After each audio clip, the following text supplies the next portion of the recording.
Hi everyone, Stephen here, and welcome to episode number 17 of You Are Admirable with the very admirable Sky Jones. I had a blast hanging out with Sky and learning more about him, and I'm extremely excited to bring this episode to all of you.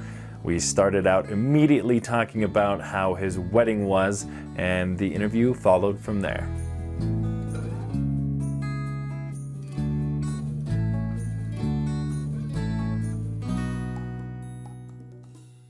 My wedding was an absolute blast. You know, we had this small ceremony in the morning, maybe 30 people.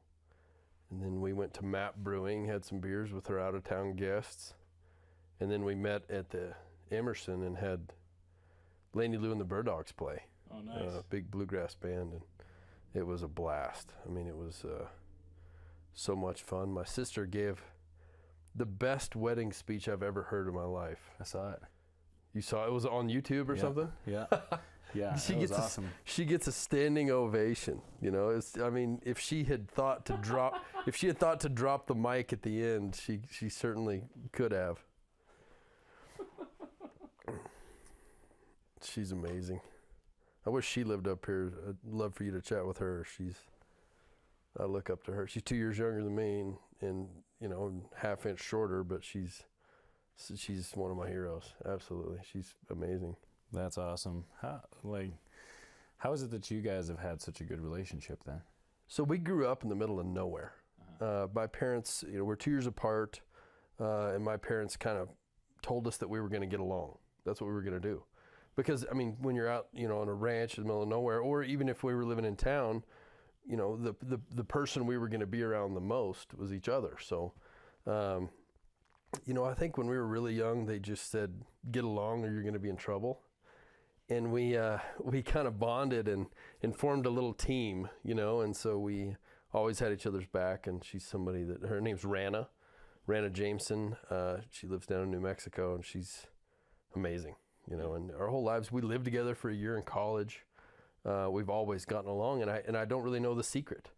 You know, I only hope that someday, if I'm blessed enough to have kids, they get along as well as my sister and I.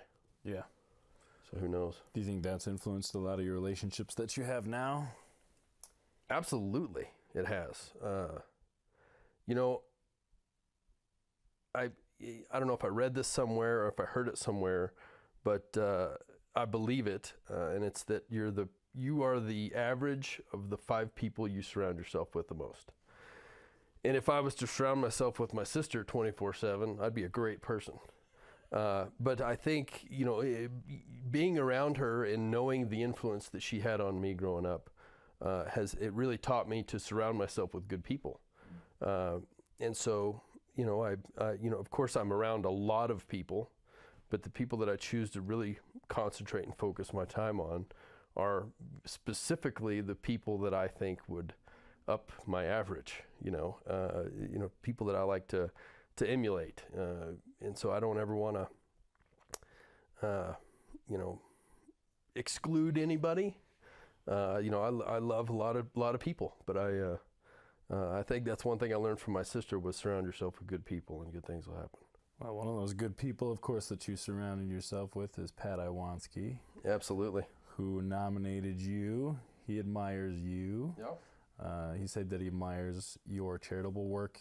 He admires that you're pretty much an all-around good person, that you're always good for a laugh, but you can be serious at times. He said he pretty much knows everything about you because you guys spend enough time together. The one thing he was kind of curious about, I'm sure you heard, was, have you ever been a child actor? A child actor, yeah, that was good. I think maybe I have a few secrets that Pat doesn't know about, but being a child actor is not really one of them. I can remember as a kid, I was in a 4th grade play, and it was like my first ever acting debut. This is down in New Mexico, and there was a music teacher and all these kids, and they're all being rambunctious and rowdy, and the teacher drops her book, and she's flustered, and she's, you know, asked the class, what page were we on? And, you know, some kid 14 and another kid 28 and 37, and they're all laughing. And I said, and I turned to the kid next to me and I said, what page were we on? You know, and the teacher, that was like, she thought that I was kind of being a smart aleck. Get out of here. She gets mad and ships me out the door. Well, unbeknownst to her, my mother was standing in the back of the classroom. And so that was the end of my acting career, I think. So I've done some. When I got older, my mother is, I think I learned my desire to do a little bit of everything from my mom. She was an associate producer for ESPN. She's a magistrate judge. She owned her own clothing manufacturing company. She was a terrific mother. She's done so much. But I think that I learned that all from her, and I kind of digress here from the question, but I kind of forgot what we were talking about. Actually, I was just going to go off and praise my mother. Yes. So I never did act much, but growing up, my mom always asked me to help her with different projects that she was working on, and I did some voiceover work here and there for like the Economic Development Corporation or Tourism Department or something. But no acting, not yet. I mean, I was in a Wild West stunt show. Maybe that's something Pat doesn't know about me. One summer when I was in college, I was the lead in a show called Rangers and Outlaws, and I was a Texas Ranger. This was at Six Flags down in Arlington, Texas. Okay. And I come riding in on the white horse, and and there's a big set with big explosions, and one of these theme park shows, and so I was a stunt man, I guess, for a summer. But it wasn't much acting. All the voices were recorded and played over the loudspeaker, and we just had to move our lips and pretend to fight and, spin our guns a little bit. And I jumped on my white horse, and we reared up and waved my hat and rode off the stage. So it was that's kind of the extent of my acting career. But I'd love to. I'd really like that someday, I think. Get in do some improv, maybe. Or maybe I'll come learn a few things from you, and absolutely, I'd love to do that. Yeah. I mean, I love to watch it, and so, I never say no to a new experience. So why not try to dip my toe in the acting arena one of these days? Awesome. Yeah. Well, and you were just saying that you do a little bit of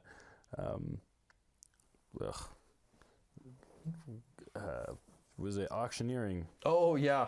Yeah. I'm probably not the auctioneer that Missy O'Malley is. I don't know much about how to, the cadence and everything else. I try to just bring a little, comic relief and of course, devilishly good looks to the stand when I'm up selling something. My wife is a registered dietitian here in the state of Montana. She works for the state of Montana for the school lunch program. Nice. And so once a year, they have the School Nutrition Association big conference, and they have a big banquet at the end, and they auction off a bunch of items to raise money for the association. And 3 years ago, Tara asked me to come be the auctioneer. And so I took my gavel that they had given me for being president of the Eagles Club, and I wore a sport coat jacket and cowboy hat, and I went up there, and it went off great. We had a blast, and so they've had me back every year. This year was the third year doing it. And so, I got to dabble in being an auctioneer a little bit. Maybe I don't know if I'll ever go to auctioneer school, but maybe Missy can give me some lessons one of these days. Yeah, that'd be great. It'd be a lot of fun. So you got all those things. You said your mom does all kinds of stuff. Mm-hmm. And then, I mean, you play guitar, you sing, you've done rodeo, you are a champion and record-breaking track and field star in college. Mostly the field. Just people say, "Oh, I ran track and field." I kind of did track and field. I was a pole vaulter, and so I didn't have to run very far. When I was in high school, we did all of the events. I was lucky enough to win state in the 110 hurdles and the 300 hurdles and the mile relay, and then, like you said, I broke the state record pole vaulting my sophomore, junior, and senior year, and really that was all thanks to my parents as well.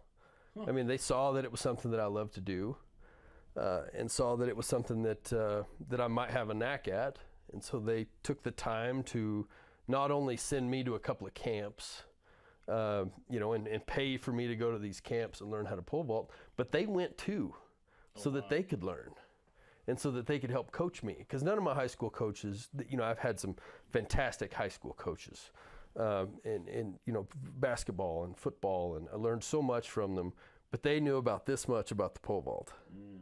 And so, it's not something that people just, I watch it a few times, I can show somebody how to do it. It's a pretty technical kind of deal. So, but yeah, I was lucky enough to be able to do that for a long time.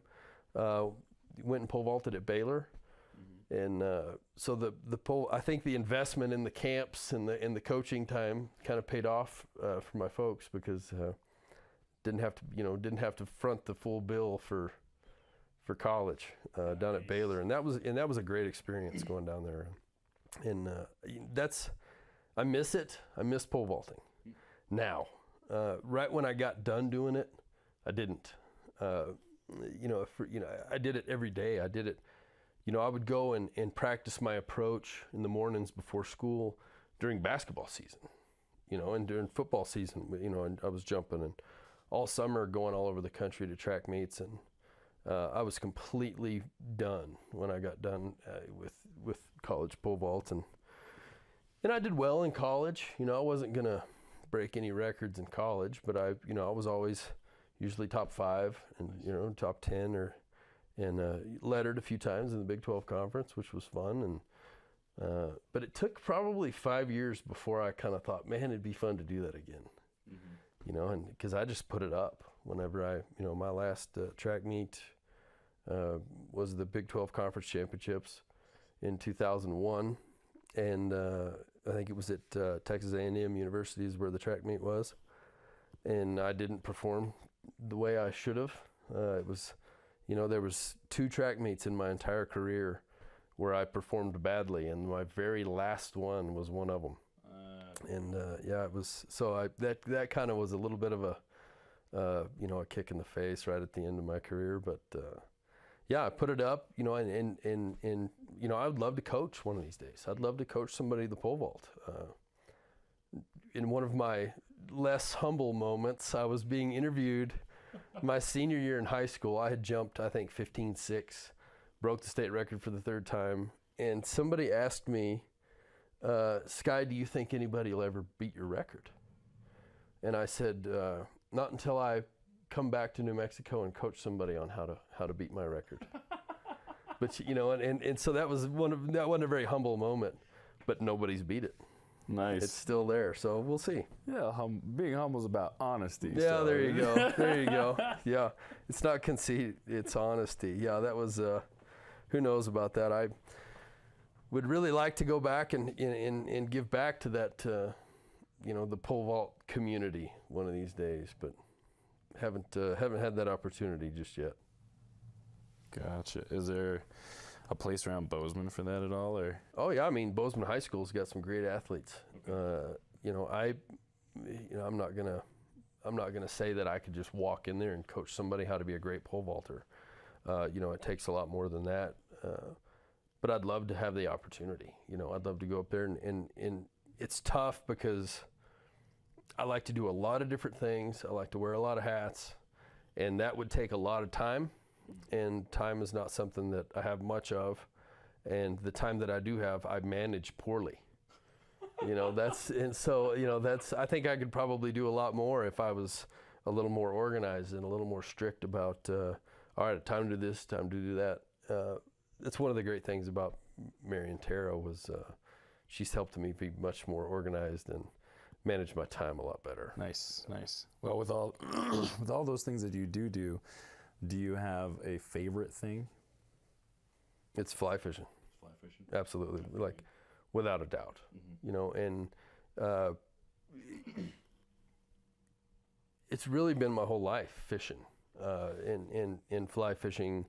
Whenever I was maybe 5, 6, 7, 8 years old, something like that. I don't even remember exactly when, but getting started fly fishing was something just clicked, and I just loved it. And it wasn't necessarily catching fish, and it wasn't necessarily the cast, and It wasn't necessarily the beautiful places that we go to fly fish, but just a little bit of all of it kind of combined together.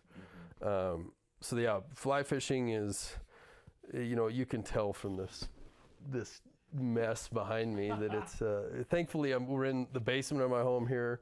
My wife doesn't care what goes on down here. And as long as I keep all my deer hair and it's stuff that when you spin in deer hair, making deer hair flies, it gets everywhere. As long as I keep it down here, I got no problems. But yeah, fly fishing has really influenced my life. It's the reason I'm in Montana. And it has really influenced, the people that I have been fortunate enough to meet and some of the places I've been able to go. Different countries around the world just because I love to fly fish. Yeah. And hopefully it's something I can do the rest of my life. Definitely. Pat said that you would want to be known as a fly fisherman who happens to be an attorney. And this is that question I wanted to ask you is, you said in other places too that you're a fly fisherman and then your attorney, like, don't tell anyone. Yeah. So how do you feel about that? How do you feel about having your identity wrapped in something, but also being an attorney? Like, what is? You know what I'm getting at? Absolutely. It's kind of funny. I don't know if people in other parts of the country would recognize this, but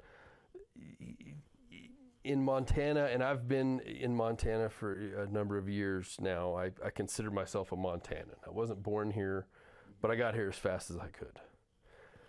But if somebody shows up and says, yeah, I just moved here, I'm from California, there's kind of a negative stigma that's pinned to that.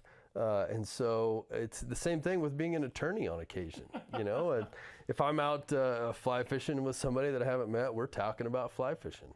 And somewhere in the conversation, sometimes it comes up, what do you do when you're not fly fishing? Well, I work at a law firm. Oh, really? You work at a law firm? What do you do? Well, I'm an attorney. Well, what law firm is it? Well, it's my law firm. It's just me.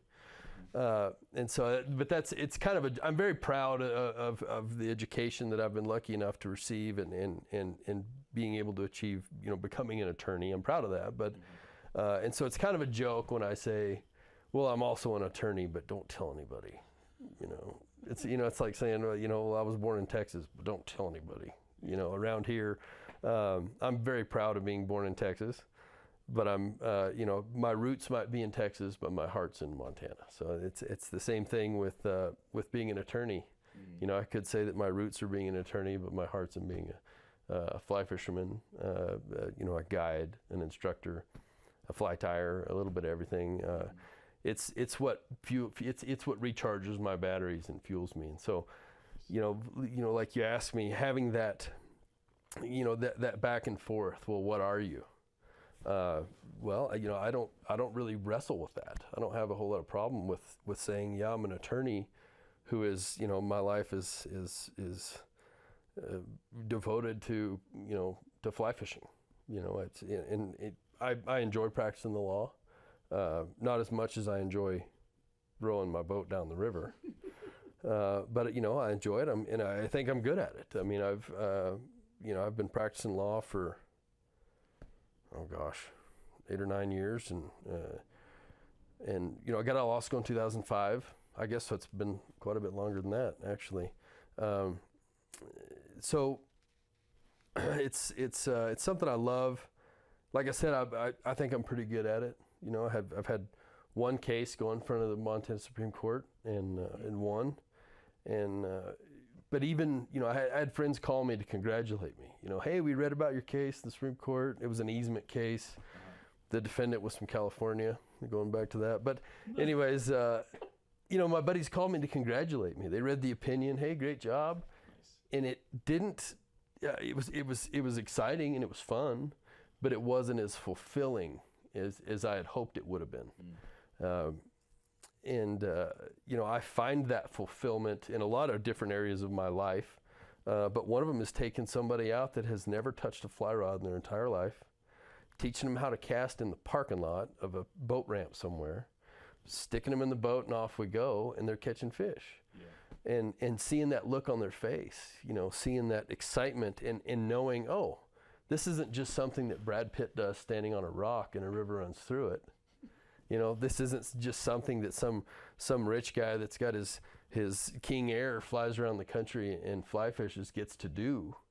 This is something that anybody can do. And it's, you know, it's so that's, you know, it's something that really fills me up, and being able to try to grow the sport, try to introduce it to new people, to young people. You know, I started teaching the class at MSU, the fly fishing class at MSU this year. And that was the same way. It was just, most kids in the class had never fly fished before. And being able, everybody in the class caught fish during the class. And it was so fulfilling just to see them do that, you know. So that's yeah, I get that exhilaration from doing that. Yeah. Yeah. And you started out, your bachelor's was in biology and pre-med, right? It was pre-med, pre-dental. Okay. Wow. Pre-med, Yeah, I was going to be a pre-dental. dentist. So what happened? What changed? You know, let's see, I was on a track scholarship in undergrad. And so, and the track scholarship was for 5 years. So we had 4 years of eligibility in case you had a medical red shirt or whatever it was in there. Well, I used all 4 years of eligibility my first 4 years of college. And then I had some schooling left to do and had another year. So I took the scenic route, I call it. So I was 5 years in undergrad. And it was biology. You know, I have a biology degree. You know, it was pre-med, pre-dental prerequisites is what I was taking. And had every intention on going to dental school down in Texas.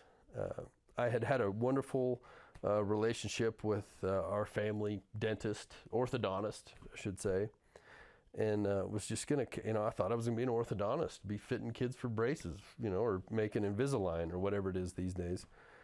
And I can remember my 5th year in college just breaking down one day because I was sick and tired of organic chemistry and anatomy and physiology and you know, these classes that were difficult classes, but that I had no real desire to study.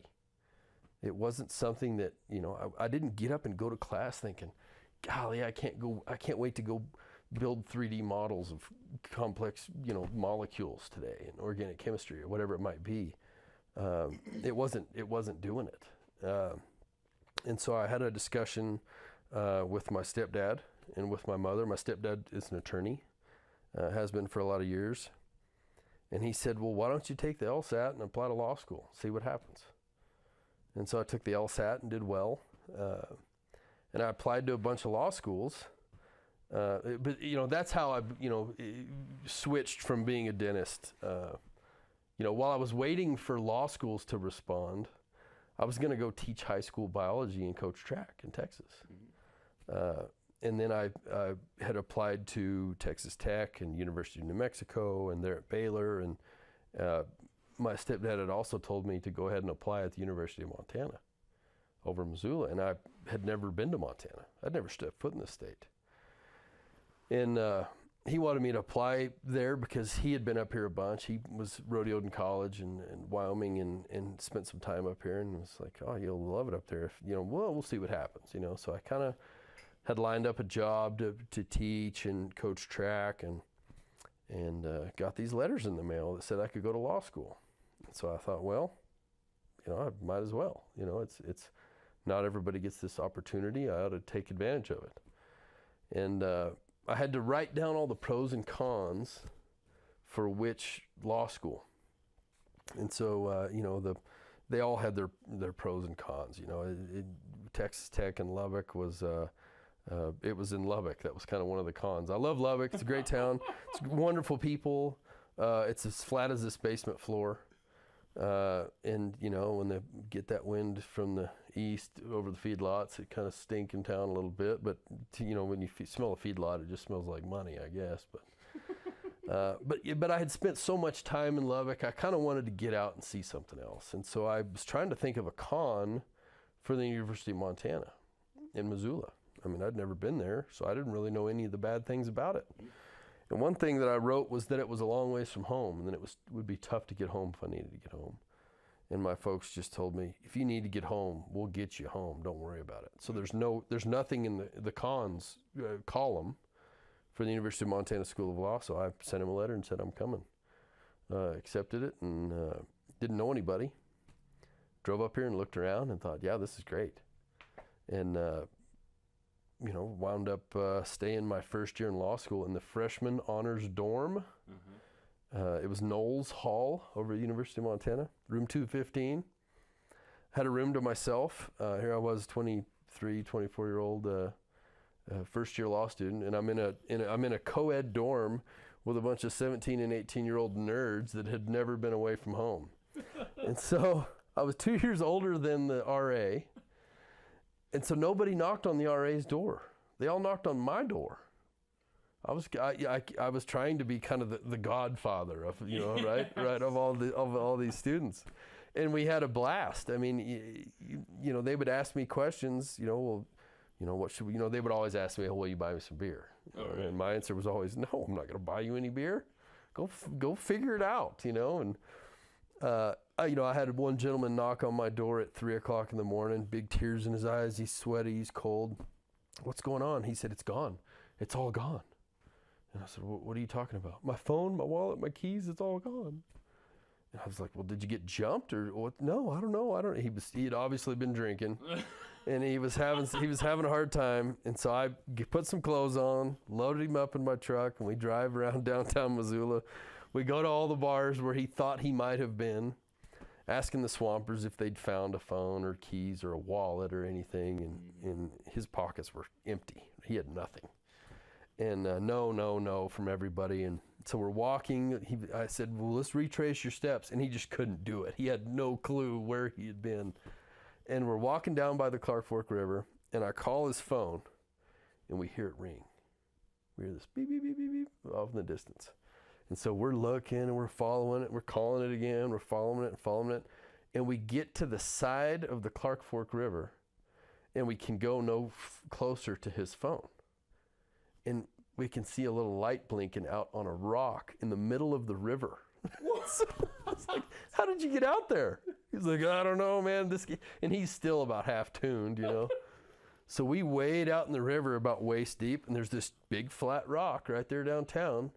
And there's his keys and his wallet and his phone just sitting nice, perfectly organized on this rock. We gathered it up and off we went. But that was just one of 1,000 adventures I had with some of them, some of the freshmen that year. Some of them have gone on to become attorneys here in the state of Montana.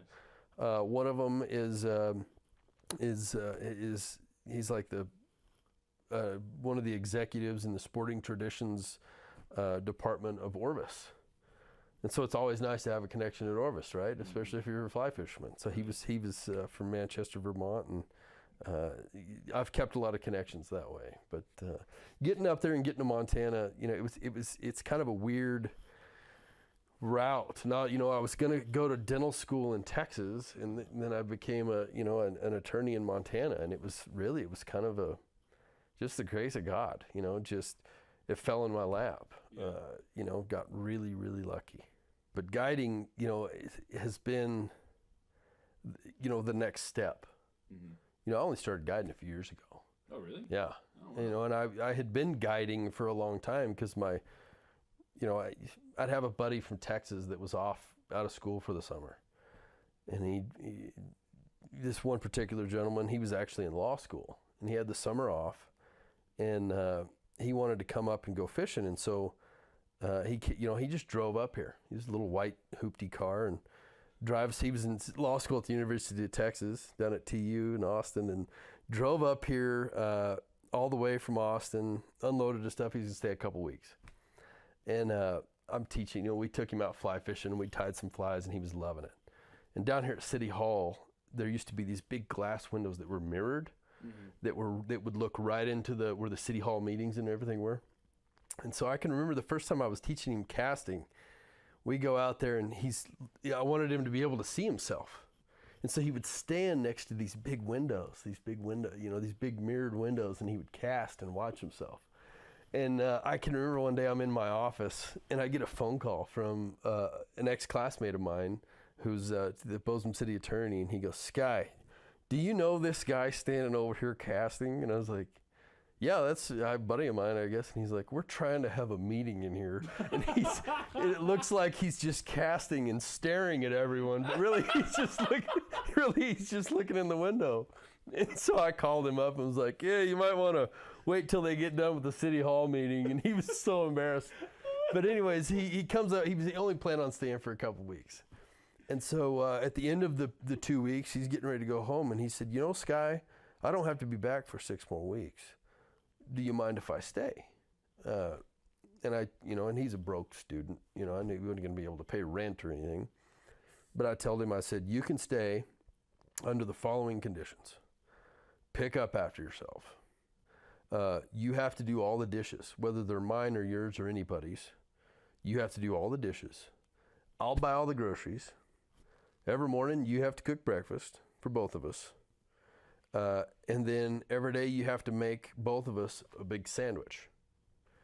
And I'll take mine to work, and you can take yours in the mountains and go fishing. But those are the only requirements. And I thought, there's no way he's going to be able to keep up with all that, you know. He never missed a beat. Wow. He stayed here the rest of the summer. Every day he did the dishes. He made breakfast every morning. He picked up after himself. He made me a sandwich every day for lunch.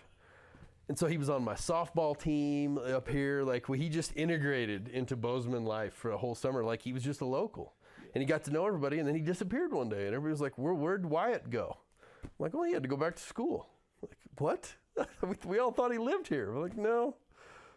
But I guided him, you know. So getting back to your question, I was, you know, I've only been a licensed guide for 3 or 4 years. And it's, you know, he came up here, and I got to kind of hone, you know, coaching and teaching with people like that. You know, he was just one of many of my friends from Texas that would come up, and Texas or New Mexico or all over the country that would come up and go fly fishing. And I always loved it, you know, and, you know, I wasn't getting paid to do it. I just did it because I loved it. And, you know, it wasn't until a few years ago that my, you know, fiance at the time, and my now wife, said, you love to guide, why don't you guide? You know, and I was doing some volunteer work for an organization that does this fly fishing related, and I wanted to guide for them. And I said, okay, yeah, I'll do it. And then I put it on the back burner. You know, I had the application printed off and everything else, and just didn't do it. And she kept on me, you know, she said, this is something you need to do. And so the first year I did a few days here and there, and absolutely loved it. And then the next year, you know, did a whole bunch of days. And then this year I'm going to do even more. And so it's just another twist and turn, you know. And there's been times of my life like that, those transition periods, or even periods of my life that I look back at that weren't happy, that weren't great. You know, maybe it was just whatever it was, bad situation. And those periods seem like, you know, I was able to learn from them. But those periods of life that I've had that I wouldn't repeat, they seem like a TV show that I watched. They seem like a movie that I watched, or like a miniseries, or, you know, some dramatic Hallmark movie or whatever it is. And it doesn't seem like it seems like I was able to learn from those experiences, but I was just observing them. It was almost as if I didn't experience them. Mm-hmm. And then the really positive experiences that I have, you know, being here in Montana, meeting and marrying my wife, being a fishing guide, working with these various organizations, those things that fill me up, you know, and being able to help my clients in my law office, whatever it is. Those are the experiences that I can look back on and feel like that I lived them, because I was truly living during them, as opposed to something that may not have been, you know, something, you know, that was a good way to spend my time. Nice. Mm-hmm. Do you have a proudest accomplishment in your life? It's got to be convincing Tara to marry me. It has to be. I mean, there was no way that should have happened. That was, you know, you're a poker player, right? You've got deuce 7, and I've got pocket aces, and the flop comes, ace, ace 10-4. I'm gonna win that hand. I just flopped top set, and you're sitting on deuce 7, right? Somehow you win the hand, right? Your drawing's dead. You've got 0% chance, and somehow you win the hand. Like you go all in and I fold or something. You're not even that. Like I put you all in and you show me deuce 7 and I muck my hand. Something ridiculous. I mean, she's such an incredible person.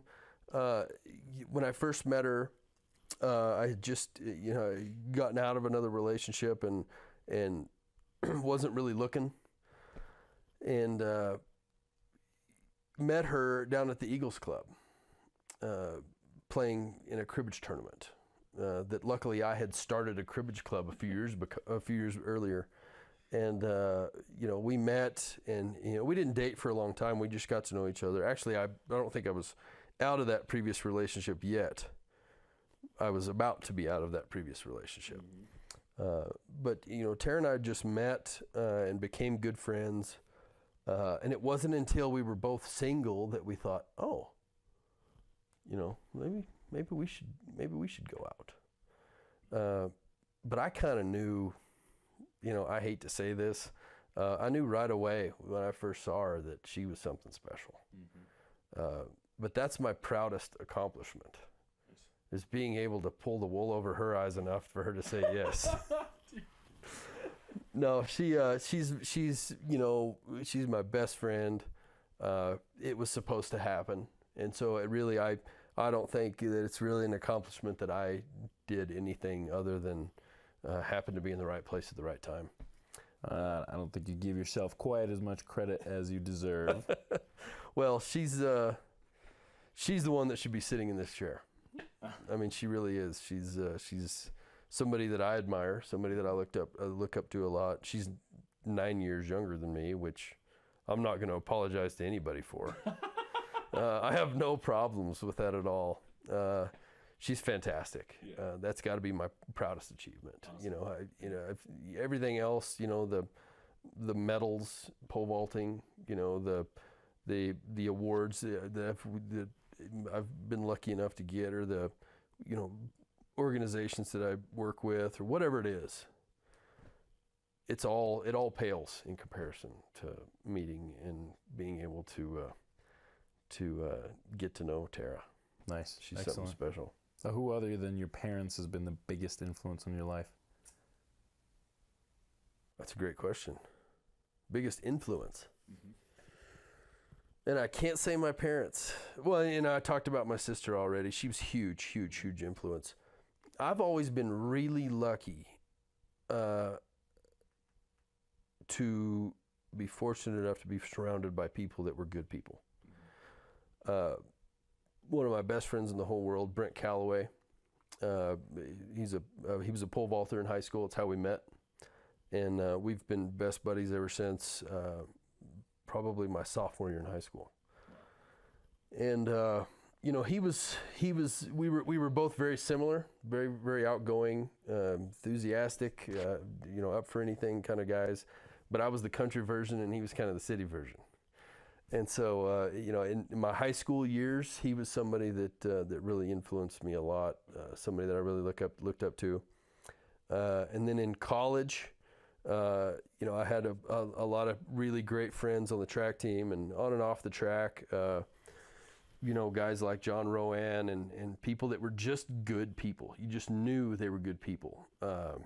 One of my best buddies in college, a guy named Kyle Surratt, that was a great influence, and somebody that, if I always try to surround myself with people that I want to be like, because it's that 5-person average thing again. Kyle Nelson's a spectacular man, great guy. I wish if he's watching this, I wish you'd come visit, come see Montana. This place is spectacular. And so through college, I had the, those guys to look up to. And then now, I've got Pat Iwanski is one of my running buddies that he's always by my side, you know. And if you know, there's 4 or 5 people that are always by my side lately. You know, your average of 5 kind of changes, right? It morphs through the years. But other than Pat, it would most definitely, without a doubt, be Kyle Nelson, who's an attorney here in town. Just made partner this year at his big law firm, and you know, that wasn't the route that I took with my legal career. But he is somebody that is, I have a hard time putting it into words.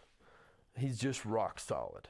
You know, he is the epitome of, you know, the people that I look up to.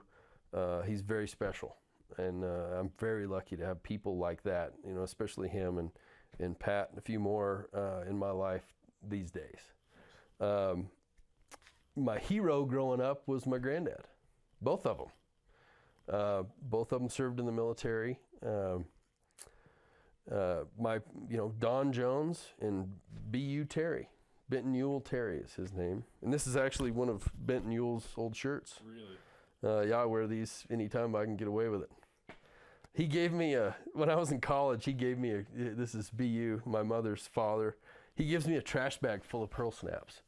And he says, "You want these old shirts?" You know, and I opened them up and I thought, "Oh my God, this is gold," you know. And he's a big guy, and luckily he had some shirts that they almost fit me, maybe not quite, but close enough, you know. And just undo a top button, you're fine.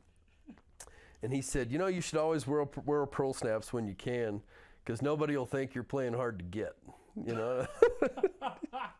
And I said, "Why is that?" He said, "You can sure get out of them quick if you have to." But he was, he still is. He's a great man. I need to call him. I owe him a phone call. I hadn't talked to him in a couple of weeks. But, you know, both of them served in the military. My granddad on my mom's side was on Iwo Jima during the invasion in World War II, and World War II vet. And somebody that I've always tried to be, not to look up to, not to emulate. I've tried to be him, because he's, you know, he lived a great life, and he's a great man. And you know, I don't know every detail about him, you know, just like I don't know every detail about anybody. But you know, we grew up, you know, I lived quite a ways away from him growing up. But he seems like the kind of person that it's really easy for him to make the right decision. You know, whatever the situation is, whether it's a tough decision to make, or if it's, you know, getting out of your car to help somebody across the street, whatever it is, he's somebody that it seems like he would always make the right call, because it just comes second nature. Yeah. And so, and I'm sure that I don't, but I try to, and I'm trying to, but certainly my granddad, and then my close friends like that. If I can't say the rest of my family, but yeah, absolutely. And I've been honored to have people like that, like Pat and like Kyle, that not only influence me and are somebody that I can pick up the phone right now and call Kyle Nelson and say, "Hey, I just, you know, ran my truck off the road and smashed into a barn and killed 6 cows, and I'm in big trouble here." And he'd drop what he was doing and say, "All right, here's what you need to do," you know, and whatever it was. Yeah. You know, and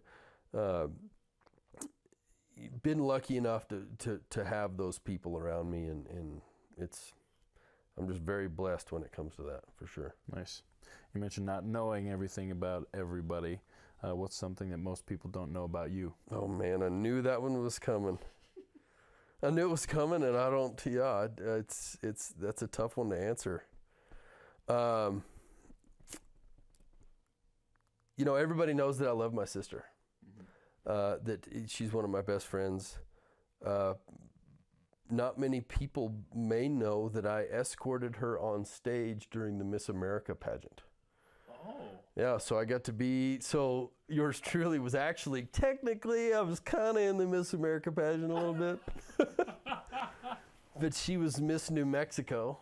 I believe it was 2002, if I remember right. Yeah, she was Miss New Mexico in the Miss America pageant.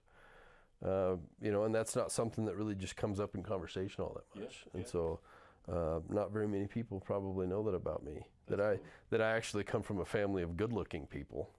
And then here I am, the black sheep. But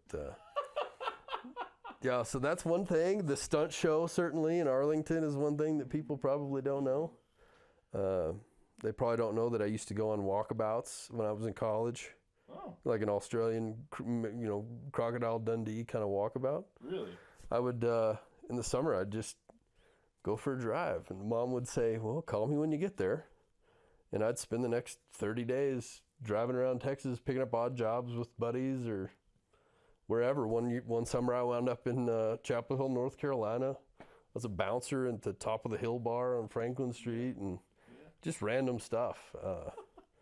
Who knows? But yeah, I would say certainly I've got a few nuggets here that people don't really know, and those are the gems there, certainly. What about, Pat mentioned that there may be a song out there that is written about you. Oh, wow. We're going there, huh? We're going deep. Going deep. Yeah, there is. You know, I was talking about some periods of my life that seemed like a movie or a mini series that I watched. I had a starter marriage back in the day. I think everybody ought to get married 2 or 3 times, I guess. But yeah, I was married before. It didn't end well. It was a situation I really needed to get out of, and I'm not going to go into the details, but the ex wrote a song kind of about the situation, and Bonnie Raitt cut it. So it's on one of Bonnie Raitt's albums. Wow. So I'd tell you which one it is, but I'm just going to make you do a little research on that, I guess. It's a fantastic song. I'll just tell you, it's called Not 'Cause I Wanted To. Okay. It's a great song.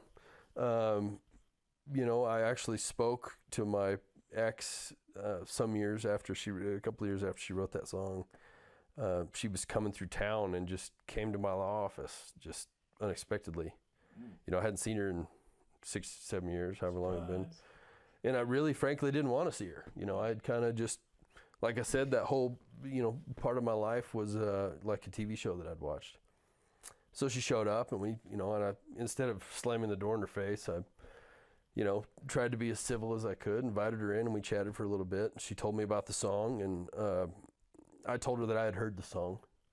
And she said, well, you know, I changed it a little bit, you know, to make the rhyme. And I was like, yeah, it's not really how it went down. But she's like, yeah, I know. And I said, well, it's a great song, you know. And then I gave her a hug, and you know, she got in her car and drove off. Hadn't seen her since, you know. But you know, she's a great gal, just not the one for me. You know, I'm very happy that I have had the opportunity to be with my wife now. That is my best friend. I mean, that whole period of my life was difficult. It was, you know, it was a situation. It was after I was out of law school. Was living in Texas and got engaged, and she got a publishing deal. We moved to Nashville, and so I was working on the road a lot for a lot of oil and gas companies, doing some in-house counsel work, some title work, Pennsylvania and West Virginia and all over. And yeah, it didn't work out. No, didn't pan out. But yeah, it's a great song. But just so everybody knows, it's not really how it went down. Okay. I would kind of change the words a little bit. Yeah, but it's a good one. But yeah, that's so yeah, I can say that Bonnie Raitt sings a song about yours truly. But Awesome. yeah, maybe I'll rewrite it one of these days. Should. Maybe I'll rewrite it and just tweak a few of the verses here a little bit. I don't know. I've got better things to do than worry about that. Yeah, well, what do you see in your future? You know, just got married to Tara. We're coming up on a year anniversary. So, you know, the immediate plans would be maybe remodel this house one of these days. I don't know. Probably leave all of this the same. I hope. Yeah. You know, maybe we can just remodel the upstairs and I can just live down here. That's right. If she doesn't come down here, why should she care? Right? Yeah, exactly. But, you know, we're talking about maybe having some kids one of these days and some little fly fishermen running around. I'd certainly have to vacuum up all the fish hooks and stuff laying around, and it would take a lot to childproof this house, I can assure you. But yeah, you know, I'm moving forward kind of with the fly fishing career, working as a guide and loving it. You know, advancing my law firm and growing that a little bit. But you know, no immediate plans for kids or not even a dog, I guess. But yeah, the future. I've always been terrible at planning, and Tara is fantastic at planning. Which actually works out great, because now we actually can get some things done. We get to travel more, and we you know, we have some savings and goals and plans and everything else, which my whole life I've always just lived by the seat of my pants, and, you know, thought, well, I've got some money, I'll spend it, you know, or I'm broke, I guess I'm going to eat a, you know, bologna sandwich. And so, you know, now it's things are a little more structured and a little more organized. And I always thought, man, this Rolling Stone, you know, I'm free spirits, you know, kind of thing. And it really makes a big difference when you sit down and make a plan and you know, move forward with things like that. So yeah, that's I don't plan on leaving Bozeman anytime soon. I love it here, but if an opportunity came up somewhere, of course, wouldn't have a problem. You know, I moved around my whole life.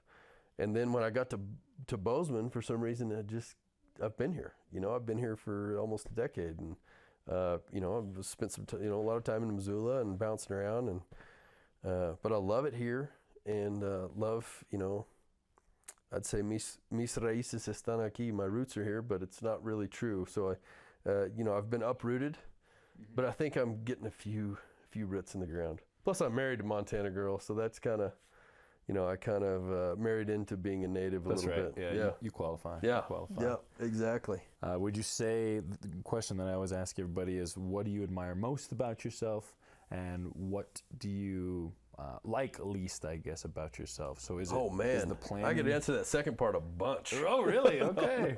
Well, planning is part of it. Absolutely. I know, but that's the thing. You know, I'm going to answer this as though it's something that I enjoy most about myself. Maybe not something I like the most about myself. Okay. Would be my ability to disarm people, my ability to approach and talk to people. Nice. You know, I met you before, you know, I even knew about the podcast. And just running into strangers. That's why I love guiding. And that's why, you know, that's why I love practicing law. I get to meet new people all the time. So my ability to talk to people and make a connection with people, you know, and I look at it like a game a lot of times, because you know, I get all types in my boat. Red state people, blue state people, people with money, people with no money, you know, people that are spoiled and people that are very grateful for what they have. You have to, sometimes you have to make it into a game to try to keep digging until you find common ground. And that's something that I really enjoy doing, and it's something that, it's a skill that I love to use, and that's what I would like most about myself, I guess. The thing that I would like the least about myself, I've got a lot to choose from here. I'm not like always just beating myself up and down on myself. But I would say it's my inability to manage time and to plan and to, you know, even today. I mean, I had plans to be done with my day at 2:00 and come home and organize a little bit, you know. Glad you didn't. And then you know, I had spent some time just goofing off, you know, and then I'm at my office working and getting some things done, and so that I could take the afternoon and be here, and I get home and this is just what it looks like. And so then I lied to you and I said, well, I thought I'd just leave it like that because, you know, I wanted you to know the real me. Well, the real me was going to come home and furiously clean it up as much as I could. And that would have been the real me, would be throwing off the fake me. But trying to make this look organized and clean. But this is kind of you've seen, there's photos of Einstein's desk the day he died, right? That's what it looks like right there.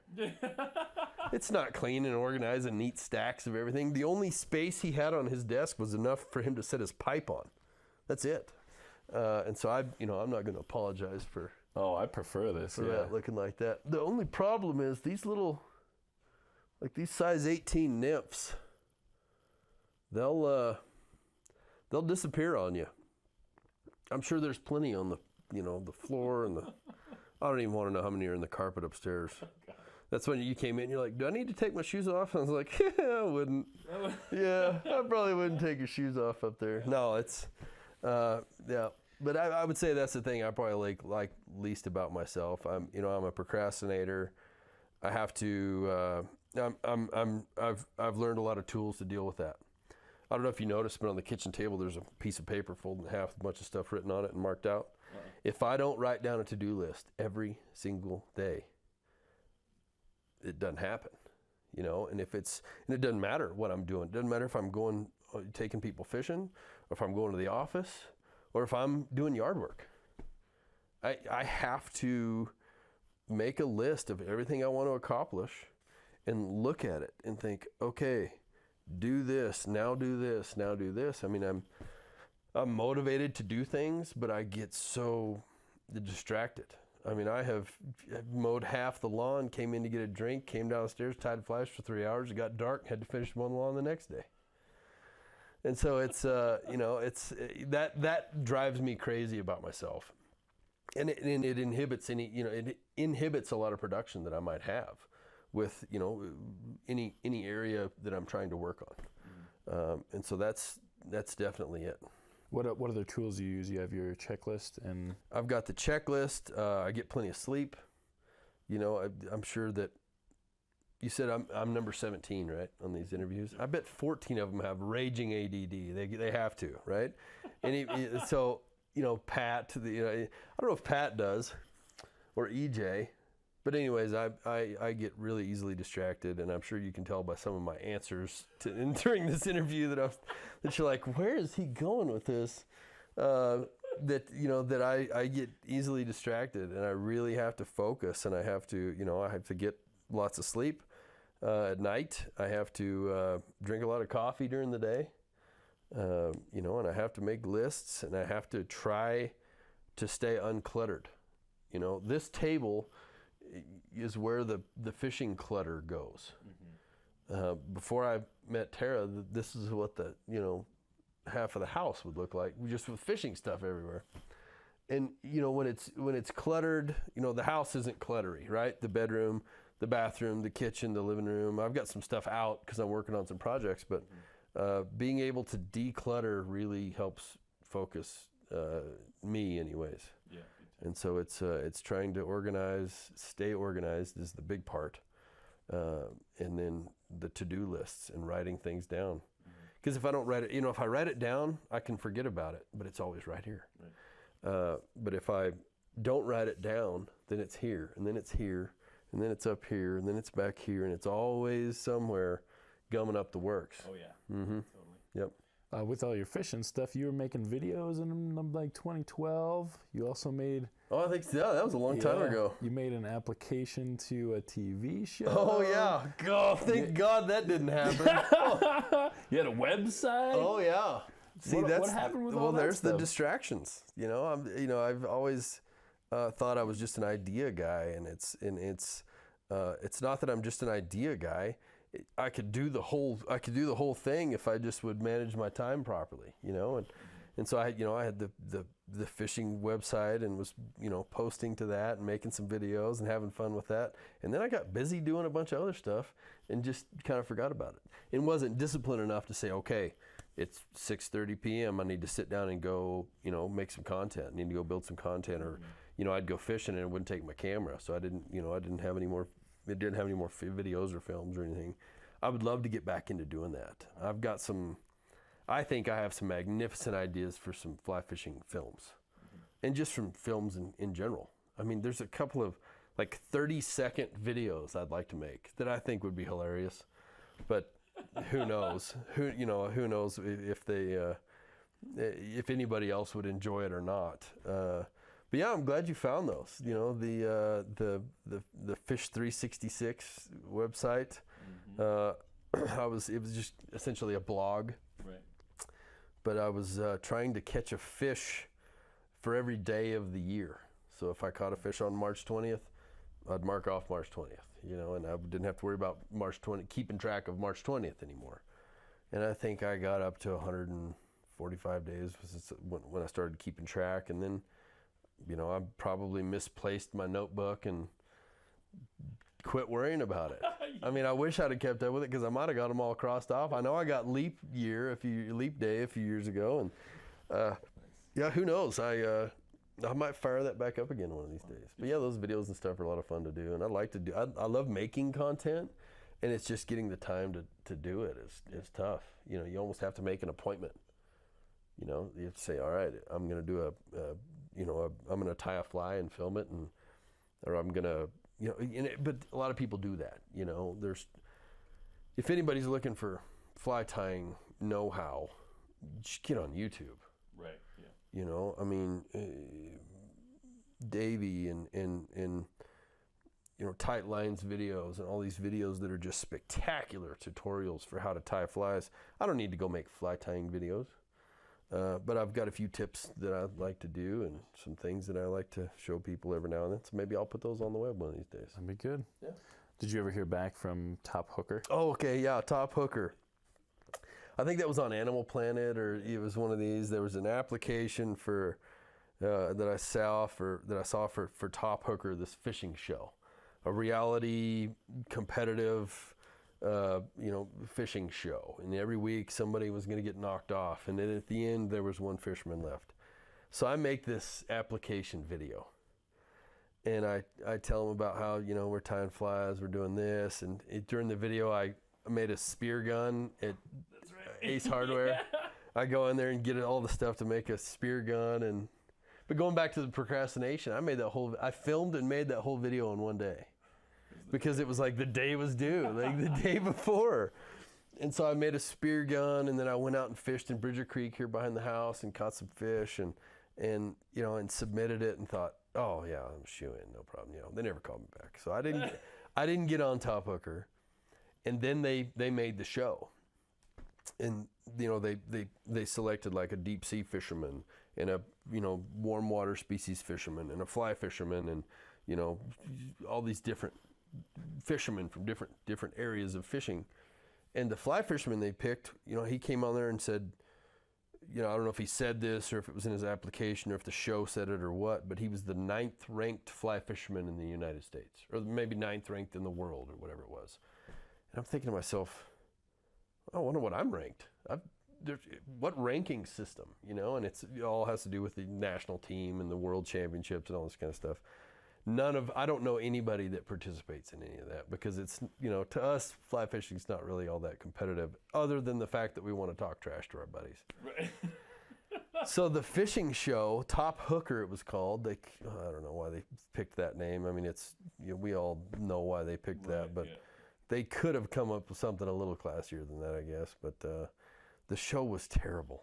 Was it? It was terrible. I mean, they were in a big fish tank with goldfish, trying to catch goldfish with their mouths, and they were fishing. There was a competition where they're fishing for catfish at a catfish farm, like in this big pond, and then they were in this little creek somewhere in California catching these hatchery trout, and I thought, that's not what it's about, you know. And I think had they selected me to be on the show, I wouldn't have been in the, you know, they have the video diaries, right, where everybody comes on and talks about, you know, their experiences. They wouldn't have shown me once, because I would have had a problem with some of the stuff they were doing. It was goofy, and I'm really glad that I didn't get picked for that, because, I mean, don't get me wrong, I think I could have won it.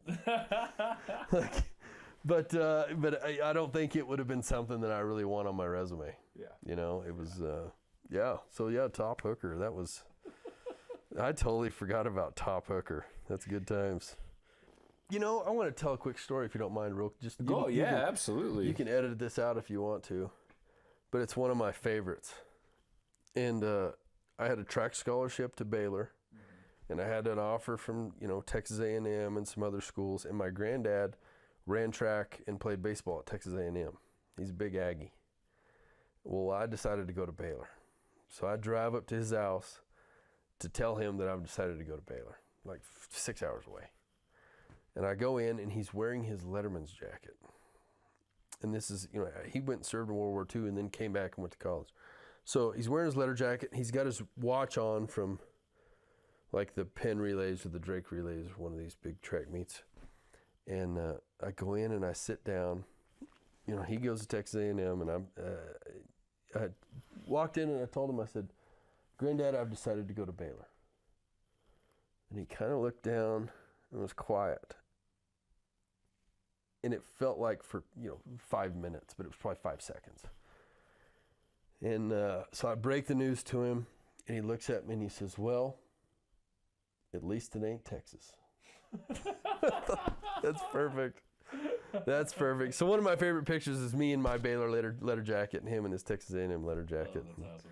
Yeah. And so we get to share that experience together. So, but everybody in my family they're all one-liners, all of them. Are you ready for your final question? Absolutely. All right. Who's somebody who's a part of your life who you admire, not your parents or your significant other? Yeah. What do you admire about them, and what's 1 or 2 questions you would ask them? Okay. At this phase of my life, I don't just look at one person anymore. If they're in a relationship, I look at that one person, and then I also look at how they approach their relationship. And so, I'm always looking for good examples and people who are not only for me to look at, but people that I can admire because they give off an air, and they set a good example for what maybe a good relationship should be. Whether you're a guy married to a guy, or a girl married to a girl, or a boy girl, whatever it is. These days it's unfortunate, but it's almost it's not the norm to see people that have really strong, good relationships. Pat and EJ, my friends Kyle and Chelsea, people that have great relationships and that really, really, good couples. My friends Kurt and Amy. I mean, I could go on and on and on about, all of these couples that are great people. But the Wilkinsons are way up there. Like, they are somebody that I look at, I'm like, man, you guys are perfect together.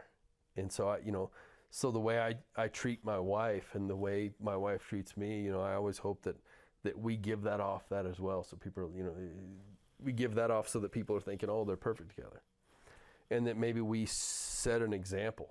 I gave this, my friend Brent Calloway that I was talking about, his wife too, I gave this best man speech at his wedding, and I asked them to be a beacon of light for other couples to look at, and somebody that they could look up to, not only personally, but with their relationships. Bridget and Tyler Wilkinson, or Tyler and Bridget Wilkinson, however you want to say it, depending on what time of year it is. I think it's because they're both so involved in our community and doing so many different things. Yeah. They're a great example. Not only, Tyler's a great guy, somebody that I really admire, one of those, like I'm talking about, these people that I surround myself with, but Bridget as well. In this relationship that they have is fantastic. Tyler is a realtor for the Bozeman Real Estate Group. He's also the race director for the Bozeman Run to the Pub, which raises a lot of money for the Bozeman Area Community Foundation, which gives a ton of money to charities, and it helps all these nonprofits. Well, Bridget, his wife, is the executive director of the Bozeman Area Community Foundation. And can I pick the couple, or do I need to pick one? Pick the couple, man. I'll pick the couple of them. I'd love to, and yeah. I would love to nominate both of them. I know that's against the rules, but if I had to ask them some questions, I would ask Bridget, how do you have that much energy? Like, how do you do it? you know, during Give Big Gallatin Valley or whatever it is, she's going all the time. And I, you know, when I first met Bridget and got to know her, you know, we would be at these events and she's just going all the time. And I was amazed at how much energy she has and how much passion she has for what she does. She makes Bozeman better. You know, a lot of people, you know, in this town are placeholders, and a lot of people are in this town might bring it down. I mean, there's a manhunt going on over in Livingston right now because somebody's shooting at a cop or something. You know, there's those types of people that bring our country down, right? But because our city has Bridget Wilkinson in it, it's a better place to live. Tyler's the same way. Tyler lights up any room that he goes into. You know, those two are so well suited for each other. So I would ask Bridget, how do you do it? How do you keep going? You know, because everybody has setbacks. She never shows it. You know, you never know. You know, with her charitable work, you know, I'm sure there's setbacks with Bozeman Area Community Foundation. Any kind of business you're running, you're going to have setbacks, whether it's financial or personnel or whatever it is. You never know it because she never shows it.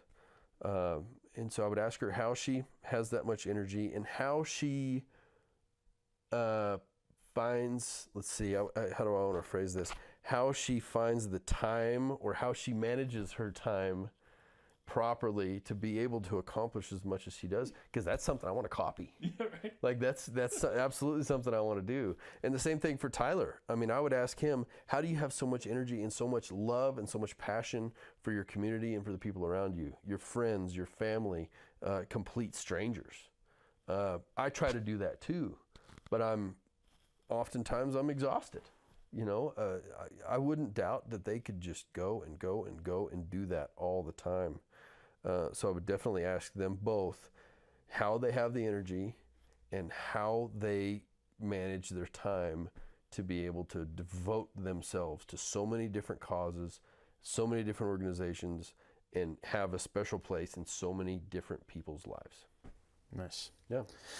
Well, I want to thank you in particular, too, for what you give to this community through thanks. Warriors in Quiet Waters and through the Eagles Club, being just an all-around good person, as Pat says. Thank you very much. Thank you very much. I want to give a quick plug to I'm on the board of directors for the Veterans Treatment Court. Nice.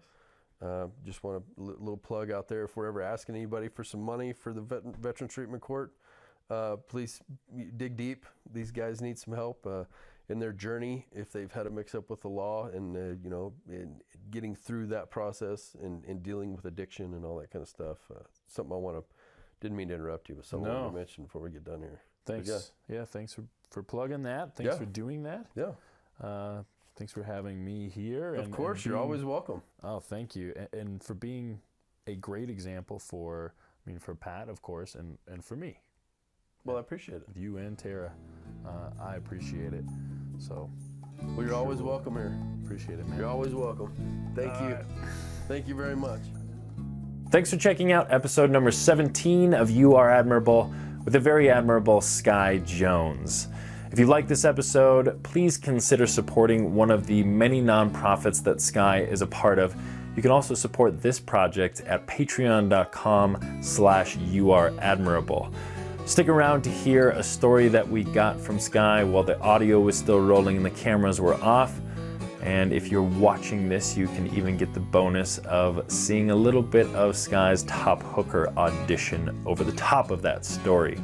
Don't forget to like, share, and subscribe. And of course, remember, you are admirable. We'll see you next time. I'm not going to provide too many details, because if they do hear this, I don't want them to know, oh, that was us. But I had a father and son, and the father was in the front of the boat. The son was in the back of the boat. The son was just about to turn 14.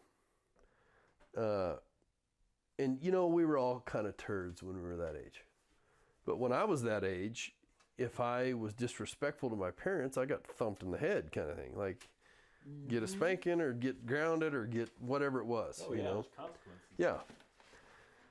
So his dad's in the front of the boat. He's in the back of the boat. We're fishing. The son had caught 2 or 3 fish, and the dad had caught 1 or 2. And the son says, you know, something negative. Everything. I had him for a couple of days in a row. Everything we did, it was something negative. You know, like the dad is putting on sunscreen, and the son's, you know, ready to go. And he says, God, Dad, it's taking you so long. Let's go. You know, just being a little jerk.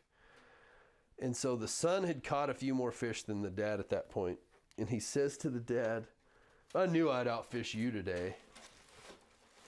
And I'm sitting there in the boat thinking to myself, oh, you think you're the one that determines who catches fish in this boat.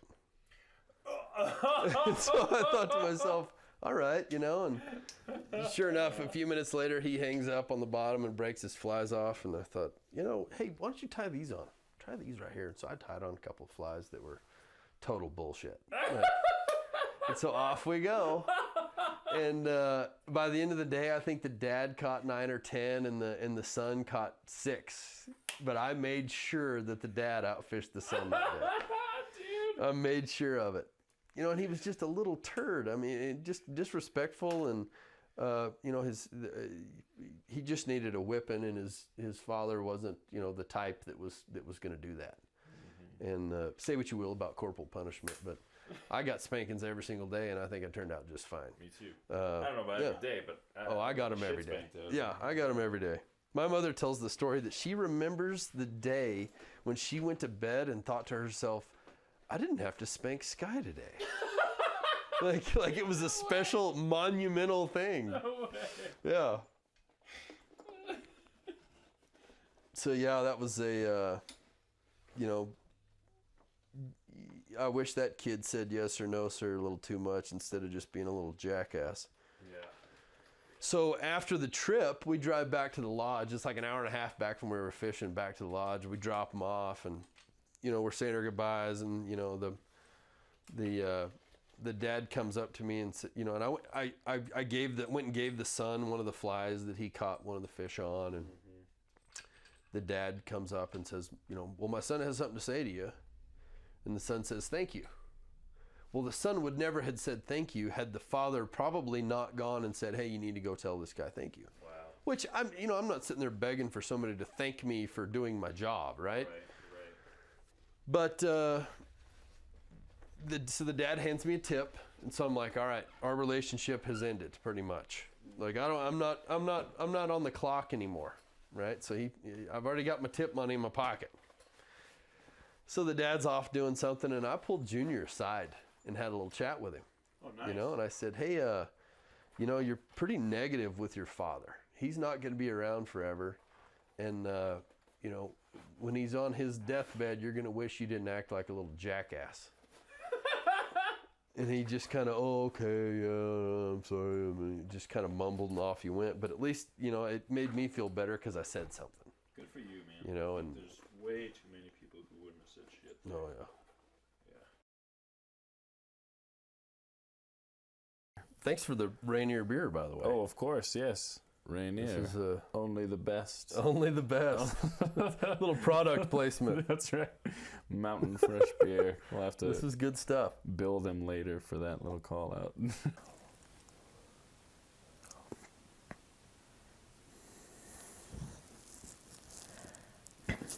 Got anything in my teeth? Were you eating spinach earlier? Spinach. The wife's out of town. I don't get many vegetables.